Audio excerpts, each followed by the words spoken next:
ನಮಸ್ತೆ and welcome to News Sense. ನಾನು Soumya Krishna Hegde.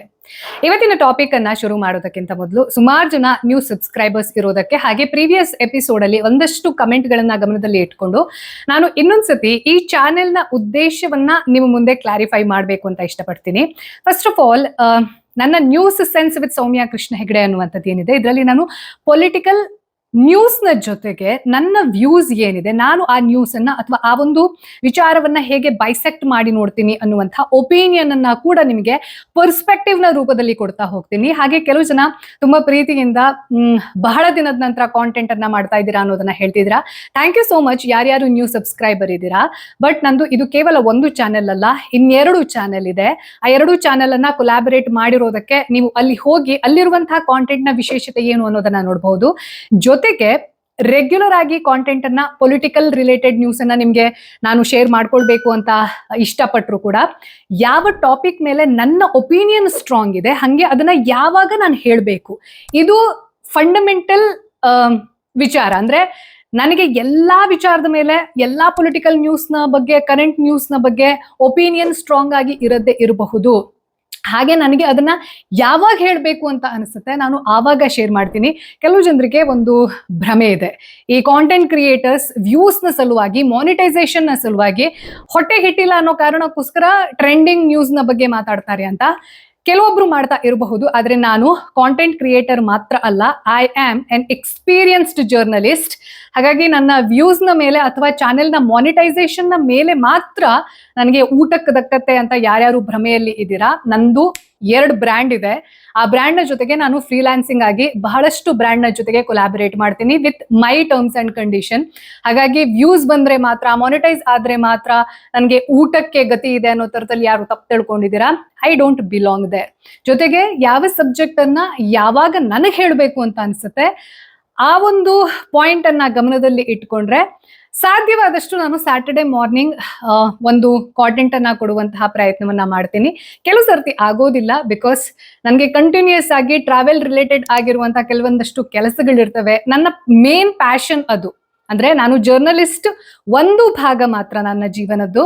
But ನನ್ನನ್ನ ಸೌಮ್ಯ ಹೆಗಡೆ ಅದಷ್ಟೇ ಏನು ಅಂತ ಹೇಳಿದ್ರೆ, ನನ್ಗೆ ಈ ಊರುಗಳನ್ನ ನೋಡೋದು, ಅವರ ಸಂಸ್ಕೃತಿಯನ್ನ, ಅವರ ಭಾಷೆಯನ್ನ, ಅವರ ಕಲ್ಚರ್ ಅನ್ನ ಅವ್ರದ್ದೇ ದೃಷ್ಟಿಕೋನದಲ್ಲಿ ತಿಳ್ಕೊಳ್ಳೋದಿದೆ ಅಲ್ಲ, ಅದು ನನ್ನ ಸೋಲ್ ಪರ್ಪಸ್. ಸೊ ಇದಿಷ್ಟನ್ನ ಗಮನದಲ್ಲಿ ಇಟ್ಕೊಂಡು ಇವತ್ತು ಯಾವ ಟಾಪಿಕ್ ಅನ್ನ ನಾನು ಮಾತಾಡ್ತಾ ಇದ್ದೀನಿ, ಇದನ್ನ ಪರ್ಸನಲಿ ತುಂಬಾ ದಿನದಿಂದ ಮಾತಾಡ್ಬೇಕು ಅಂತ ಅನ್ಕೊಂಡಿದ್ದೆ. ಹಾಗಾಗಿ ಇವತ್ತಿನ ಟಾಪಿಕ್, ಅಣ್ಣಾಮಲೈ ಅವರು ಮೊನ್ನೆ ಕೊಯಂಬತ್ತೂರ್ನಲ್ಲಿ ಒಂದು ಸುದ್ದಿಗೋಷ್ಠಿಯನ್ನ ಏನ್ ಮಾಡಿದ್ರು, ಆ ಸುದ್ದಿಗೋಷ್ಠಿಯಲ್ಲಿ ಯಾವ ಮಾತುಗಳನ್ನ ಆಡಿದ್ದಾರೆ, ಆ ಮಾತುಗಳನ್ನ ಆಡಿದ ಮೇಲೆ ಬಿಜೆಪಿ ಹಾಗೂ ಅದರ ಸಿದ್ಧಾಂತ, ಜೊತೆಗೆ ಅಣ್ಣಾಮಲೈ ಅಂತ ಒಬ್ಬ ಆನೆಸ್ಟ್ ಆಫೀಸರ್, ನಾವ್ ಹೇಳ್ತೀವಲ್ವಾ ಯಾರು ಆನೆಸ್ಟ್ ಇರ್ತಾರೆ, ಯಾರಿಗೆ ಒಂದು ಒಳ್ಳೆ ಬದಲಾವಣೆ ತರಬೇಕು ಅನ್ನುವಂಥ ಆಕ್ಚುಯಲ್ ಇಂಟೆನ್ಷನ್ ಇರುತ್ತೆ, ಅಂಥವರು ಪೊಲಿಟಿಕ್ಸ್ಗೆ ಬರಬೇಕು. ನಾನು ಇದನ್ನ ಪರ್ಸನಲಿ ರೆಕಮೆಂಡು ಮಾಡ್ತೀನಿ, ಪ್ರಮೋಟು ಮಾಡ್ತೀನಿ. ಎಟ್ ದ ಸೇಮ್ ಟೈಮ್ ಇಂಥವರು ಬರ್ಲಪ್ಪ ಅಂತ ನನ್ನ ವಿಶ್ ಕೂಡ ಇದೆ.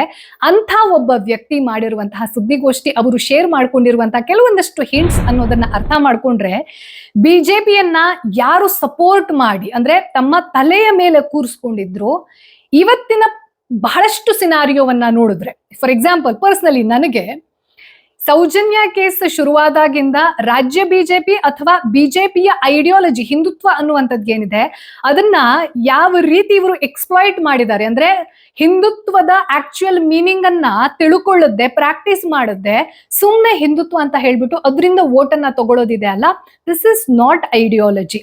ಅಂದ್ರೆ ನಾನು ನನ್ನ ಸಿದ್ಧಾಂತಕ್ಕೆ ಬದ್ಧ ಆಗಿಲ್ಲ ಅಂತಂದ್ರೆ you are answerable to public. ಬಿಜೆಪಿಯ ಕೆಲವೊಂದಷ್ಟು ವಿಚಾರಗಳು, ಐಡಿಯಾಲಜಿ ಅನ್ನುವಂಥದ್ದು no different from any other political party ಅನ್ನೋದನ್ನ ಅರ್ಥ ಮಾಡಿಸ್ತಾ ಹೋಗುತ್ತೆ.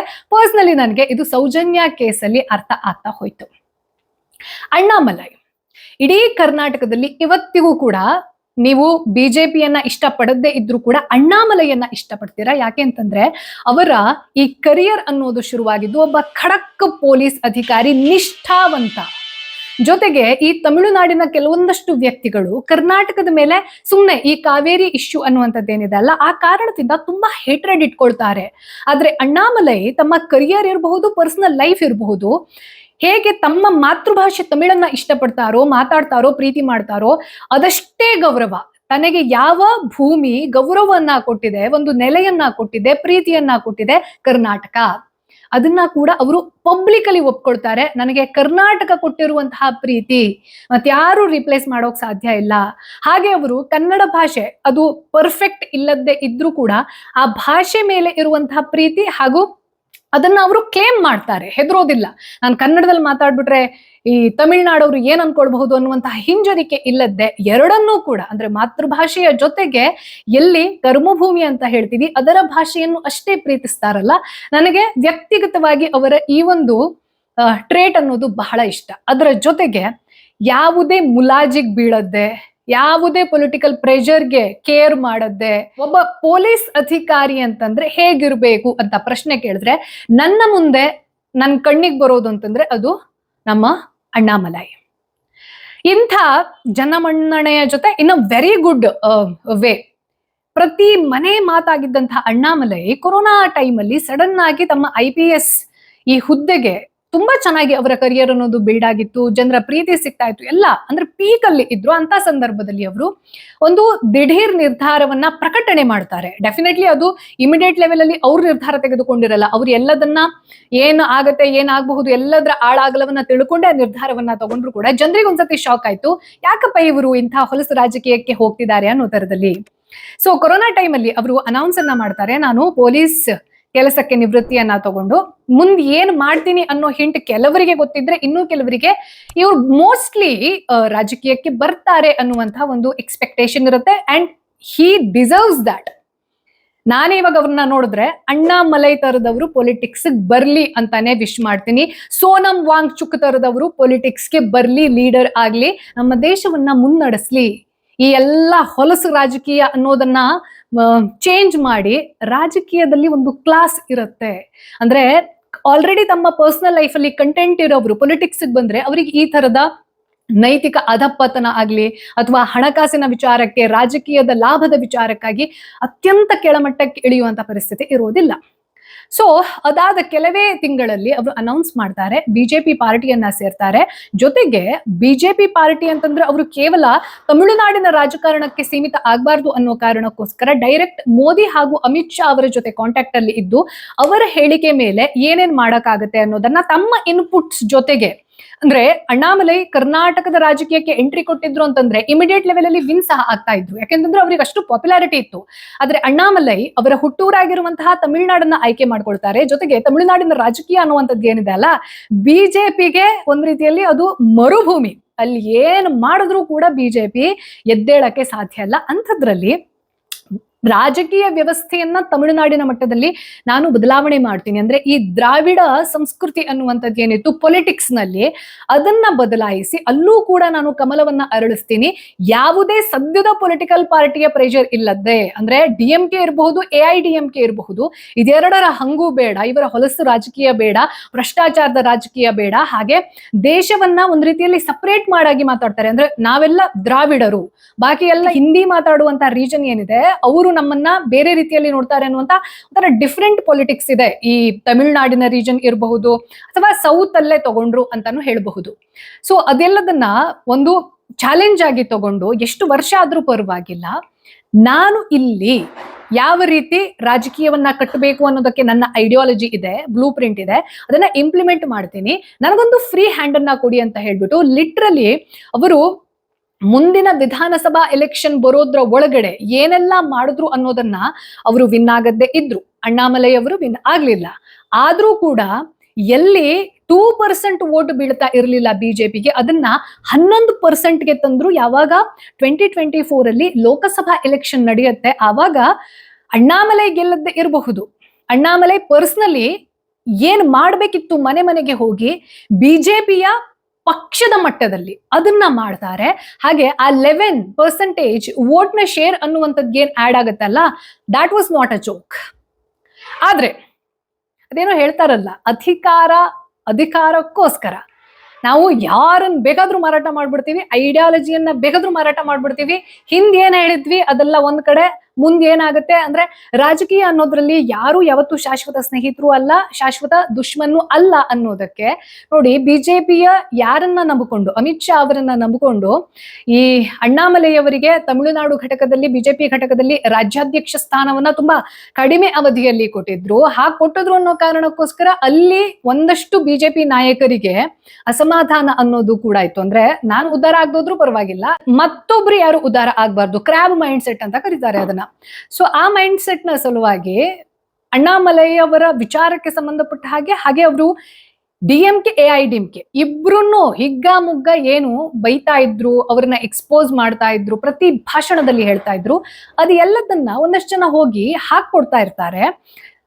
ಅಂಡ್ ಅಮಿತ್ ಶಾ ಅವರ ಈ ರಾಜಕೀಯ ನಡೆ ಅನ್ನುವಂಥದ್ದನ್ನ ನೋಡಿದಾಗ ಹಿ ಈಸ್ ಅ ರುತ್ಲೆಸ್ ಮ್ಯಾನ್. ಅಂದ್ರೆ ಅವರಿಗೆ ಯಾವುದೇ ಐಡಿಯಾಲಜಿ, ಪಾಪ ಪುಣ್ಯ ಇದ್ಯಾವುದೂ ಇಲ್ಲ. ಅಧಿಕಾರಕ್ಕೆ ಯಾವ ಮಟ್ಟಕ್ಕೆ ಬೇಕಾದ್ರೂ ಇಳಿತೀನಿ ಅನ್ನುವಂತಹ ವ್ಯಕ್ತಿ ಅವರು.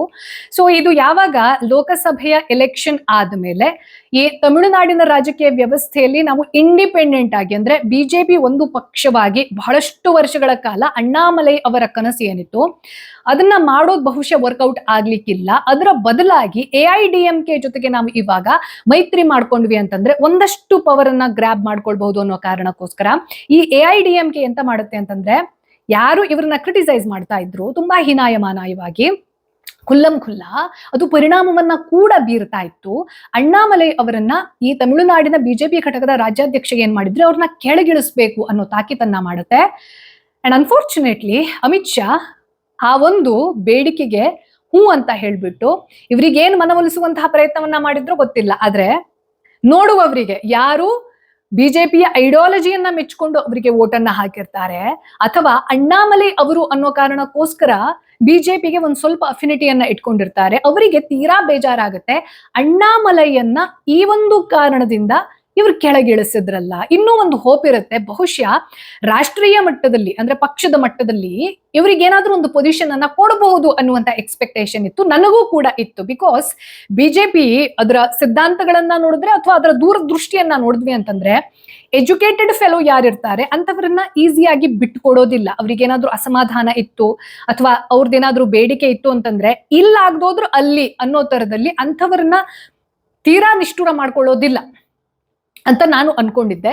ಆದ್ರೆ ಅಣ್ಣಾಮಲೈ ಅವರು ರಾಜ್ಯಾಧ್ಯಕ್ಷ ಸ್ಥಾನದಿಂದ ಕೆಳಗಿಳಿದು ಆಮೇಲೆ ಯಾವಾಗ AIDMK ಜೊತೆ ಬಿಜೆಪಿ ಮೈತ್ರಿಯನ್ನ ಮಾಡ್ಕೊಳ್ತು, ಈ AIDMKಯ ಎಲ್ಲಾ ಲೀಡರ್ಸ್ ಹಿಗ್ಗಾಮುಗ್ಗ ಮೈಕ್ ಸಿಕ್ಕರೆ ಸಾಕು ಬಾಯಿಗೆ ಬಂದಂಗೆ ತುಂಬಾ ಕೆಟ್ಟದ್ದಾಗಿ ಅಣ್ಣಾಮಲೈ ಅವರನ್ನ ಕ್ರಿಟಿಸೈಸ್ ಮಾಡುವಂತದ್ದನ್ನ ಮಾಡ್ತಾ ಇದ್ರು ಕೂಡ ಅಮಿತ್ ಶಾ ಅವರಿಗೆ ಯಾವುದೇ ನಿರ್ದೇಶನಗಳನ್ನ ಕೊಡದೇ ಇರೋದು, ಅಥವಾ ಅಣ್ಣಾಮಲೈ ಅವರಿಗೆ ಅವ್ರು ಏನೇ ಮಾತಾಡ್ಕೊಳ್ಳಿ ನೀವು ರಿಯಾಕ್ಟ್ ಮಾಡಕ್ಕೆ ಹೋಗ್ಬೇಡಿ ಅನ್ನೋ ರೀತಿಯಲ್ಲಿ ಅವ್ರ ಹತ್ರ ಮಾತನ್ನ ತಗೊಳ್ಳೋದು. ಜೊತೆಗೆ ಇದೇ ಒಂದು ವಿಚಾರವನ್ನ ಮೊನ್ನೆ ಕೊಯಂಬತ್ತೂರಿನ ಪ್ರೆಸ್ ಮೀಟ್ ನಲ್ಲಿ ಅಣ್ಣಾಮಲೈ ಏನನ್ನ ಹೇಳ್ತಾ ಹೋಗ್ತಾರೆ ಅದನ್ನ ಸಮರೈಸ್ ಮಾಡಿ ನನ್ನ ಭಾಷೆಯಲ್ಲಿ ನಿಮ್ಗೆ ಹೇಳೋಕೆ ಟ್ರೈ ಮಾಡ್ತಾ ಇರೋದು. ನನಗೆ ಮಾತಾಡಕ್ ಬರುತ್ತೆ, ನಾನು ಸುಮ್ಮನಿರೋದಲ್ಲ, ನಾನು ಅಮಿತ್ ಶಾ ಅವರಿಗೆ ಭಾಷೆಯನ್ನ ಕೊಟ್ಟಿದ್ದೀನಿ, ಮಾತು ಕೊಟ್ಟಿದ್ದೀನಿ, ಆ ಕಾರಣಕ್ಕೋಸ್ಕರ ಸುಮ್ಮನೆ ಇರೋದು. ನಾನು ಬಿಜೆಪಿಯನ್ನ ನನ್ನ ಮನೆ ಅಂತ ಮೊದಲು ಹೇಳಿದ್ದೀನಿ, ಇವಾಗ್ಲೂ ಕೂಡ ತಿಳ್ಕೊಂಡಿದ್ದೀನಿ. ಆದ್ರೆ ಒಂದು ಸಮಯ ಆದ್ಮೇಲೆ ಯಾರನ್ನೂ ಕೂಡ ನೀವು ಗನ್ ಪಾಯಿಂಟ್ ಅನ್ನ ಇಟ್ಬಿಟ್ಟು ಪಕ್ಷದಲ್ಲಿ ಉಳಿಸ್ಕೊಳ್ಳೋಕೆ ಸಾಧ್ಯ ಇಲ್ಲ. ನನಗೇನಾದ್ರೂ ಈ ಅಸಮಾಧಾನ ಅನ್ನೋದು ಅಥವಾ ಈ ಬೇಜಾರು ಅನ್ನೋದು ಮುಂದುವರಿತು ಅಂತಂದ್ರೆ ನನಗೆ ರಾಜಕೀಯ ಬೇಕು ಅಂತಾನು ಇಲ್ಲ, ನಾನು ಆರಾಮಾಗಿ ಕೃಷಿ ಮಾಡ್ಕೊಂಡು ಜೀವನ ನಡೆಸೋಕೆ ತಾಕತ್ ಇರೋನು, ನನಗದ್ರಲ್ಲಿ ಯಾವುದೇ ಬೇಜಾರಿಲ್ಲ. ಹಾಗೆ ನಾನು ಈ ಪಕ್ಷ ಬಿಟ್ಟು ಇನ್ನೊಂದು ಪಕ್ಷಕ್ಕೆ ಹೋಗುವಂತಹ ಅವಶ್ಯಕತೆ ಅದರದ್ದು ಕೂಡ ನನಗೆ ಇಲ್ಲ ಅನ್ನೋದನ್ನ ಹೇಳಿದಾಗ ಪರ್ಸನಲಿ ನನಗೆ ತುಂಬಾ ಅಂದ್ರೆ ಬೇಜಾರಾಯ್ತಾಯ್ತಾ. ಒಬ್ಬ ವ್ಯಕ್ತಿ ತಮ್ಮ ಕರಿಯರ್ ಅಲ್ಲಿ IPS ಆಫೀಸರ್ ಆಗಿ ಒಂದ್ ರೀತಿಯಲ್ಲಿ ನ್ಯಾಷನಲ್ ಅಸೆಟ್ ಅಂತವರು ಈ ಅಮಿತ್ ಶಾ ಮೋದಿ ಅಂತವರ ಮಾತನ್ನ ಕೇಳಿ ಆ ಒಂದು ಕರಿಯರ್ಗೆ ರಿಸೈನ್ ಮಾಡಿ ಶುದ್ಧ ರಾಜಕಾರಣವನ್ನ ಮಾಡ್ತೀನಿ ಅಂತ ರಾಜಕೀಯಕ್ಕೆ ಬರ್ತಾರೆ. ಅದಕ್ಕೆ ಕರೆಕ್ಟ್ ಆಗಿರುವಂತಹ ಬ್ಲೂ ಪ್ರಿಂಟ್ ಅನ್ನೋದು ಏನ್ ಮಾಡ್ಬೇಕು ಅನ್ನುವಂತಹ ಕರೆಕ್ಟ್ ಆಗಿರುವಂತಹ ನಾಲೆಜ್ ಇರುವಂತಹ ವ್ಯಕ್ತಿ ಈ ರಾಜಕೀಯದ ಆಟದಲ್ಲಿ ಒಂದು ದಾಳ ಆಗ್ಬಿಡ್ತಾರೆ. ಆ ದಾಳ ಆಗಿ ಕೊನೆಗೆ ಅವರು ಈ ಅಸಹ್ಯನೇ ಬೇಡ, ಅಂದ್ರೆ ನಾನು ಪಕ್ಷ ಬಿಟ್ಟೋದ್ರೆ ಪಕ್ಷನೇ ಬಿಟ್ಟು ಹೋಗ್ಬಿಡ್ತೀನಿ, ಮತ್ಯಾವುದೇ ಸಿದ್ಧಾಂತಕ್ಕೆ ನಾನು ಹೋಗೋದಿಲ್ಲ ಅಥವಾ ಅಧಿಕಾರ ಬೇಕು ಅನ್ನೋ ಕಾರಣಕ್ಕೋಸ್ಕರ ಇವರ ವಿರೋಧಿಯ ಕೈ ಜೋಡಿಸೋದಿಲ್ಲ, ಸಾಕು ನನ್ಗೆ ಈ ಈ ರೋಲೇ ಬೇಡ, ನನ್ಗೆ ನಾನು ಆರಾಮಾಗಿ ನನ್ನ ಪರ್ಸನಲ್ ಲೈಫಲ್ಲಿ ಆರಾಮಾಗಿರ್ತೀನಿ ಅನ್ನುವಂಥದ್ದಿದೆ ಅಲ್ಲ, ನನಗದು ತುಂಬಾ ಪರ್ಸನಲಿ ರಿಲೇಟಬಲ್ ಅನಿಸ್ತು. ಹಾಗೆ ತುಂಬಾ ಬೇಜಾರು ಆಯ್ತು. ನೋಡಿ, ಸಿಸ್ಟಮ್ ಅನ್ನ ಸರಿ ಮಾಡೋಕೆ ಯಾರಿಗೆ ತಾಕತ್ತಿರುತ್ತೆ ಅಂಥವರೇ ಸಿಸ್ಟಮ್ ಸವಾಸನೆ ಬೇಡ ಅಂತ ಬಿಟ್ಬಿಟ್ರು ಅಂತಂದ್ರೆ ಅವರ ಡಿಸಪಾಯಿಂಟ್ಮೆಂಟ್ ಅನ್ನ ಅರ್ಥ ಮಾಡ್ಕೊಳ್ಳಿ, ಹಾಗೆ ಸಿಸ್ಟಮ್ಗೆ ಎಷ್ಟು ದೊಡ್ಡ ಲಾಸ್ ಅನ್ನೋದನ್ನ ಕೂಡ ಅರ್ಥ ಮಾಡ್ಕೊಳ್ಳಿ. ಈ ಬಿಜೆಪಿಯ ಕೆಲವೊಂದಷ್ಟು ಕ್ಯಾಂಡಿಡೇಟ್ಸ್ ಅನ್ನ ನೋಡಿದಾಗ ಈ ಬಿಹಾರ್ ಎಲೆಕ್ಷನ್ ಟೈಮಲ್ಲೇ ಎಂತೆಂತ ಕಚಡಗಳನ್ನೆಲ್ಲ ಟಿಕೆಟ್ ಕೊಟ್ಟು ನಿಲ್ಲಿಸ್ತಾರೆ ಅಂದ್ರೆ ಅಧಿಕಾರಕ್ಕೋಸ್ಕರ ಏನ್ ಬೇಕಾದ್ರೂ ಮಾಡ್ತೀನಿ ಅನ್ನುವಷ್ಟರ ಮಟ್ಟಿಗೆ. ಇಂಥ ದರ್ದು ಬಿಜೆಪಿಗೆ ಯಾಕಿದೆ ಅಂತ ನನಗ್ ಪರ್ಸನಲಿ ಅರ್ಥ ಆಗ್ತಾ ಇಲ್ಲ. ಇದನ್ನ ಹೇಳಿದ ತಕ್ಷಣ ಕೆಲವು ಜನ ನೀವು ಕಾಂಗ್ರೆಸ್ ಅವರು ಅಂತ ಹೇಳ್ತಿರಲ್ಲ, ನೋಡಿ 2 ಜನ ಇದ್ದಾರೆ. ಸುಬ್ರಹ್ಮಣ್ಯಂ ಸ್ವಾಮಿ ಅಂತ, ಅವರು ನರೇಂದ್ರ ಮೋದಿ ಅವರು ಬಿಜೆಪಿಯಲ್ಲಿ ಇಲ್ಲದೆ ಇರುವಾಗಿಂದನೂ ಬಿಜೆಪಿಯಲ್ಲಿ ಇರೋರು, ಹಾಗೆ ನರೇಂದ್ರ ಮೋದಿಯ ಕಟ್ಟರ್ ವಿರೋಧಿ ಅವರು. ಅದರ ಅರ್ಥ ಅವರು ಕಾಂಗ್ರೆಸ್ ಅವರು ಅಂತ ಅಲ್ಲ. ಹಾಗೆ ಶಂಕರಾಚಾರ್ಯ ಅವಿಮುಕ್ತೇಶ್ವರ ಶ್ರೀಗಳ ಮಾತನ್ನ ನೀವು ಕೇಳಬೇಕು. I totally relate to these 2 people. ಬಿಜೆಪಿಯಲ್ಲಿ ಇರುವಂತಹ ಕೆಲವೊಂದಷ್ಟು ಸೋಕಾಲ್ಡ್ ನಾಯಕರನ್ನ ಅಥವಾ ಅವರ ಫೇಕ್ ಸಿದ್ಧಾಂತವನ್ನ ಕ್ವೆಶ್ಚನ್ ಮಾಡಿದ ತಕ್ಷಣ ಅವರೆಲ್ಲರೂ ಕಾಂಗ್ರೆಸ್ ಅವರು ಅನ್ನೋ ತರದಲ್ಲಿ ಹೇಳೋದಿದೆ ಅಲ್ಲ, ಇದು ಬಿಜೆಪಿಯ ಪ್ರೊಪೊಗ್ಯಾಂಡಾ. ಹಾಗೆ ಪ್ರತಿಯೊಂದು ವಿಚಾರದಲ್ಲೂ ಹಿಂದುತ್ವ ಅಂತ ಹೇಳೋದು, ಹೈಪರ್ ನ್ಯಾಷನಲಿಸಮ್ ಅನ್ನ ಇಂಟ್ರೊಡ್ಯೂಸ್ ಮಾಡೋದು, ಸರ್ಕಾರವನ್ನ ಕ್ವೆಶ್ಚನ್ ಮಾಡಿದ್ರು ಅಂದ ತಕ್ಷಣ ಅವರೆಲ್ಲರೂ ದೇಶದ್ರೋಹಿಗಳು, ಇದೆಲ್ಲ ಹೇಳಿ ಹೇಳಿ ಪ್ರೊಪಗ್ಯಾಂಡಾ ಮಾಡಿ ಇವಾಗ ಬಿಜೆಪಿಯನ್ನ ಆಕ್ಚುಲಿ ವಿರೋಧ ಮಾಡ್ತಾ ಇರೋರು ಅಥವಾ ಕ್ರಿಟಿಸೈಸ್ ಮಾಡ್ತಾ ಇರೋರಿದಾರಲ್ಲ, ದೀಸ್ ಆರ್ ಆಕ್ಚುಲಿ ಕಟ್ಟರ್ ಹಿಂದೂಗಳು. ಈಗ ನನ್ನನ್ನು ಪರ್ಸನಲಿ ತಗೊಳ್ತೀರಾ ಅಂತಂದ್ರೆ ಸೌಜನ್ಯ ವಿಚಾರಕ್ಕೆ ಸಂಬಂಧಪಟ್ಟ ಹಾಗೆ ಸ್ಟೇಟ್ ಬಿಜೆಪಿ ನಾಯಕರ ಆಟಿಟ್ಯೂಡ್ ಏನಿದೆ ಅನ್ನೋದನ್ನ ನೋಡಾದ್ಮೇಲೆ ನನಗೆ ಹಿಂದುತ್ವದ ಪಾಠವನ್ನ ಇವರೆಲ್ಲರಿಗೂ ಮೊದಲು ಮಾಡಬೇಕು, ಇವರಿಗೆ ಮೊದಲು ನೈತಿಕತೆಯ ಪಾಠವನ್ನ ಮಾಡಬೇಕು. ಇವ್ರು ಯಾರಿಗೂ ಕೂಡ ಪೊಲಿಟಿಕ್ಸ್ ಅಲ್ಲಿ ಇರೋದಕ್ಕಾಗ್ಲಿ ಜೈ ಶ್ರೀರಾಮ್ ಹೇಳುವಂತಹ ಘೋಷಣೆಯನ್ನ ಹೇಳೋದಕ್ಕೂ ಯೋಗ್ಯತೆ ಇಲ್ಲ. ಇದನ್ನ ಹೇಳಿದ ತಕ್ಷಣ ಅಂತವರನ್ನ ಆಂಟಿ ನ್ಯಾಷನಲ್, ಆಂಟಿ ಹಿಂದೂ ಹಿಂಗಿದ್ದೆಲ್ಲ ಮಾಡುವಂತಹ ಪ್ರೊಪಗಂಡ ಹಳಸೋಗಿದೆ. ಹಂಗೆ ಅಣ್ಣಾಮಲೈ ಅಂತಹ ಒಬ್ಬ ಧೀಮಂತ ನಾಯಕನನ್ನ ನೀವು ಬೇಜಾರಾಗಿ ಅವರೇ ಪಕ್ಷದಿಂದ ಹೊರಗಡೆ ಹೋಗೋ ತರದಲ್ಲಿ ಅಥವಾ ಪೊಲಿಟಿಕ್ಸ್ ಅನ್ನೇ ಬಿಟ್ಟು ಹೋಗೋ ತರದಲ್ಲಿ ಮಾಡ್ತೀರಾ ಅಂತಂದ್ರೆ you don't deserve that share. ಅಂಥ ನಾಯಕರು ಯಾರು ನಿಜವಾಗಿ ಭಾರತವನ್ನ ಬಲಿಷ್ಠಗೊಳಿಸಬಲ್ಲರು. ಸೋನಂ ವಾಂಗ್ಚುಕ್ ಕೂಡ, I really wish to say Sonam Wangchuk as political leader.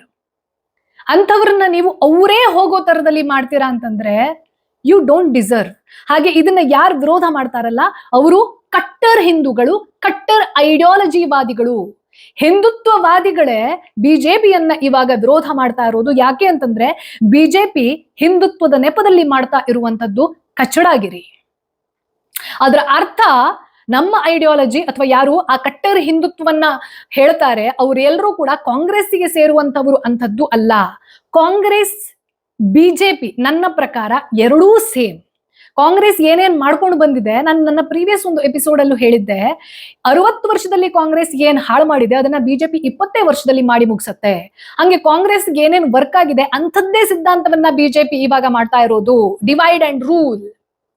So ಈ ಒಂದು ಎಪಿಸೋಡ್ ಅನ್ನ ನಾನು ಸಮ್ಮರೈಸ್ ಮಾಡಿ ಹೇಳ್ಬೇಕು ಅಂತಂದ್ರೆ, ಪರ್ಸನಲಿ ಅಣ್ಣಾಮಲೈ ಅವರು ಈ ಒಂದು ರಾಜಕೀಯದ ಒಂದು ಅಸಹ್ಯವನ್ನ ಬಿಟ್ಟು ಹೊರಗಡೆ ಹೋದ್ರು ಅಂತಂದ್ರೆ as a citizen of this country ಯಾರಿಗೆ ಲಾಸ್ ಆಗತ್ತೆ? ಅಣ್ಣಾಮಲೈ ಅಂತವರಿಗೆ ಈ ಪೊಲಿಟಿಕಲ್ ಸಿಸ್ಟಮ್ ಅಲ್ಲಿ ಸರ್ವೈವ್ ಆಗಲ್ಲ ಅಂತಂದ್ರೆ ನನ್ನಂತ ನಿಮ್ಮಂತ ಸಾಮಾನ್ಯ ಜನರಿಗೆ ಮುಂದೆ ಯಾವತ್ತೋ ಒಂದಿನ ಪೊಲಿಟಿಕ್ಸ್ ಅಲ್ಲಿ ಸರ್ವೈವ್ ಆಗಬಹುದು ನಾವು ಅನ್ನುವಂತಹ ಕಾನ್ಫಿಡೆನ್ಸ್ ಬರೋಕೆ ಸಾಧ್ಯ ಇದೆಯಾ? ಜೊತೆಗೆ ಈ ಎಲ್ಲಾ ಡ್ರಾಮಾಗಳನ್ನ ನೋಡಾದ್ಮೇಲೆ ಯಾರು ಪರಿಶುದ್ಧವಾಗಿರ್ತಾರೆ ಒನ್ ಪಾಯಿಂಟ್ ಆಫ್ ಟೈಮ್ ಆದ್ಮೇಲೆ ಅಂತವರೇ ಇದ್ರ ಸಹವಾಸ ಬೇಡ ಅಂತ ಸಿಸ್ಟಮ್ ಇಂದ ಸಪರೇಟ್ ಆದ್ರು ಅಂತಂದ್ರೆ ಸಿಸ್ಟಮ್ ಅನ್ನ ಬದಲಾವಣೆ ಮಾಡ್ಬೇಕಾಗಿರೋರು ಅಥವಾ ಮಾಡೋಕೆ ತಾಕತ್ ಇರುವಂತವರು ಎಲ್ಲಿಗೆ ಹೋಗ್ಬೇಕು? ಜೊತೆಗೆ ಯಾರು ಡಿಸರ್ವಿಂಗ್ ಇದ್ದಾರೆ ಅಂಥವರಿಗೆ ಅಧಿಕಾರ ಸಿಗುತ್ತೆ, ಯಾರಿಗೆ ಯೋಗ್ಯತೆನೇ ಇಲ್ಲ ಅಂಥವರು ಜನರನ್ನ ಮ್ಯಾನ್ಯುಪುಲೇಟ್ ಮಾಡಿ ಧರ್ಮ ದೇಶದ ಹೆಸರಲ್ಲಿ ಪ್ರೊಪಗ್ಯಾಂಡಾ ಮಾಡಿ ಆ ಚೇರನ್ನ ಭದ್ರ ಮಾಡ್ಕೊಳ್ತಾ ಇದ್ದಾರೆ ಅಂತಂದ್ರೆ ಪ್ರಜಾಪ್ರಭುತ್ವ ವ್ಯವಸ್ಥೆಯಲ್ಲಿ ಯಾರು ಪ್ರಭುಗಳು? ಹಂಗಾದ್ರೆ ಈ 4 ಪ್ರಶ್ನೆಯನ್ನ ದಯವಿಟ್ಟು ನಿಮಗೆ ನೀವೇ ಕೇಳ್ಕೊಳ್ಳಿ. ನೀವು ಬಿಜೆಪಿ ಸಪೋರ್ಟರ್ ಆಗಿರಿ, ಕಾಂಗ್ರೆಸ್ ಸಪೋರ್ಟರ್ ಆಗಿರಿ, ಯಾರದೇ ಸಪೋರ್ಟರ್ ಆಗಿರಿ, I support this country, I support Hinduism. ಅದರರ್ಥ ಬೇರೆ ರಿಲಿಜನ್ ಅನ್ನ ದ್ವೇಷ ಮಾಡಬೇಕು ಅಂತ ಅಲ್ಲ. ಎಟ್ ದ ಸೇಮ್ ಟೈಮ್ ಬೇರೆ ರಿಲಿಜನ್ ಅವ್ರು ಯಾರೇ ಇದ್ರೂ ಕೂಡ ಹಿಂದುತ್ವವನ್ನ ಹೇಟ್ ಮಾಡ್ತೀರಾ ಅಂತಂದ್ರೆ ನೀವು ಈ ಮಣ್ಣಿನ ಸಂಸ್ಕೃತಿಯನ್ನ ಅರ್ಥನೇ ಮಾಡ್ಕೊಂಡಿಲ್ಲ ಅಂತ ಅರ್ಥ. ಹಾಗಾಗಿ ಅಣ್ಣಾಮಲೈ ಇರ್ಲಿ ಅಥವಾ ಸೋನಂ ವಾಂಗ್ಚುಕ್ ಇರ್ಲಿ, ನೇಪಾಳದ ವಿಚಾರವನ್ನ ಹೇಳಿದ ತಕ್ಷಣ ನಮ್ಮ ದೇಶದಲ್ಲಿ ಆ ರೀತಿ ದಂಗೆ ಆಗ್ಬೇಕು ಅಂತ ಅಲ್ಲ. ಆದ್ರೆ ಇಟ್ ಈಸ್ ಅಲರಾಮಿಂಗ್.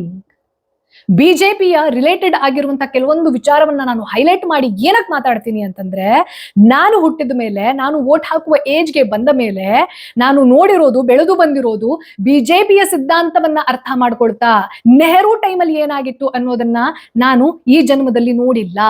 ಇಂದಿರಾ ಗಾಂಧಿ ಅವರ ಬಗ್ಗೆ ತಿಳ್ಕೊಂಡಿದ್ದೀನಿ ನಾನು. ಅವರು ಡಿಕ್ಟೇಟರ್ ಅಂತ ಕೆಲವು ಜನ ಕರೆದ್ರು ಕೂಡ ಪೊಲಿಟಿಕಲಿ ಅವ್ರನ್ನ ನೋಡಿದಾಗ ನನ್ಗೆ ಅವರ ಬಹಳಷ್ಟು ಆಕ್ಟ್ ಅನ್ನುವಂಥದ್ದಿದೆ ಅಲ್ಲ, as a lady, as a prime minister, ಮತ್ಯಾರು ತಗೊಳಕ್ ಸಾಧ್ಯ ಇಲ್ಲ. ನಾನು ಕಾಂಗ್ರೆಸ್ನ ಕೆಲವೊಂದು ಸಿದ್ಧಾಂತವನ್ನ ವಿರೋಧ ಮಾಡಬಹುದು, ಆದ್ರೆ ಇಂದಿರಾ ಗಾಂಧಿಯವರನ್ನ ತೆಗೆದುಕೊಂಡಾಗ ಐ ರಿಯಲಿ ಅಡ್ಮೈರ್ ಹರ್, ಎಮರ್ಜೆನ್ಸಿಯ ಹೊರತಾಗಿ. ಸೊ ನಮ್ಮ ದೇಶದಲ್ಲಿ ಈ ಪೋಲರೈಸೇಷನ್ ಅನ್ನುವಂಥದ್ದು ಏನಾಗಿದೆ ಅಲ್ಲ, ಎಲ್ಲದಕ್ಕೂ ಎಕ್ಸ್ಟ್ರೀಮ್ ಎಂಡ್. ಮೋದಿ ಸರ್ಕಾರವನ್ನ ವಿರೋಧ ಮಾಡಿದ ತಕ್ಷಣ ಅವರೆಲ್ಲ ಆಂಟಿ ನ್ಯಾಷನಲ್, ಮೋದಿ ಅವರ ಬಗ್ಗೆ ಒಂದೆರಡು ಒಳ್ಳೆ ಮಾತಾಡಿದ್ರು ಅಂದ ತಕ್ಷಣ ಅವರು ಅಂಧಭಕ್ತ್. ಇದರಿಂದ ಹೊರಗಡೆ ಬರದೆ ಅಣ್ಣಾಮಲೈಯಂತಹ ಸಶಕ್ತ ನಾಯಕರು ಪೊಲಿಟಿಕ್ಸ್ ನಲ್ಲಿ ಸರ್ವೈವ್ ಆಗಕ್ ಸಾಧ್ಯನೇ ಇಲ್ಲ. ಸೊ ನೀವು ಕಮೆಂಟ್ ಬಾಕ್ಸ್ ನಲ್ಲಿ ನಿಮ್ ಒಪಿನಿಯನ್ ಅನ್ನ ಬಾಯಿಗೆ ಬಂದಂಗ್ ಮಾತಾಡೋಕ್ಕಿಂತ ಮೊದಲು you have to ask yourself a question. ನಾನು ವೋಟ್ ಮಾಡಿರುವಂತಹ ಪಕ್ಷ ನನಗೆ ಲಾಯಲ್ ಆಗಿ ಇದೆಯಾ? ಯಾವ ಒಂದು ಐಡಿಯಾಲಜಿ, ಹಿಂದುತ್ವಕ್ಕೆ ನಾನು ವೋಟನ್ನ ಹಾಕಿದ್ದೀನಿ ಅಂತಂದ್ರೆ ಆ ಪಕ್ಷ ಹಿಂದುತ್ವಕ್ಕೆ ಬದ್ಧ ಆಗಿ ಇದೆಯಾ? Ask your self. Right? See you in upcoming videos. ಅಲ್ಲಿವರೆಗೆ ಜೈ ಹಿಂದ್, ಓಂ ನಮಃ ಶಿವಾಯ.